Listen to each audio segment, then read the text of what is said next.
আল্লাহ রাব্বুল আলামিন সর্বপ্রথম কলম সৃষ্টি করেছেন।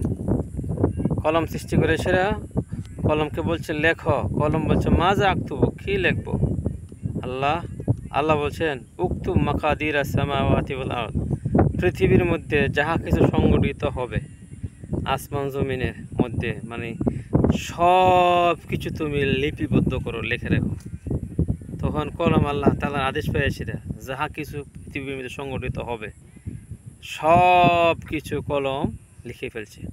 আমাদেরকে সৃষ্টি করার হাজার কোটি বছর আগে, এই পৃথিবী সৃষ্টি করার হাজার কোটি বছর আগে আল্লাহ রাব্বুল আলামিন কলম সৃষ্টি করেছেন। কলম সৃষ্টি করিয়ে সেরা আমাদের তাকদীর, আমাদের ভাগ্য, আমাদের সব কিছু লিখে রেখেছেন। আমরা পৃথিবীর মধ্যে কোন সময় আসবো, কি খাইব, কি কামাই করব, সব কিছু লেখা হয়ে গেছে। সুবহানাল্লাহ বিহামদি। এজন্য আপনি কতটুক পৃথিবীর মধ্যে খাইবেন, কতটুকু সম্পত্তি ভোগ করবেন, কি করবেন, সব কিছু লেখা হয়ে গেছে। এই জন্য তাকদীরকে বিশ্বাস করুন, পরকালে চিন্তা করুন। অস্থায়ী জিন্দিগির জন্য পাগল হয়ে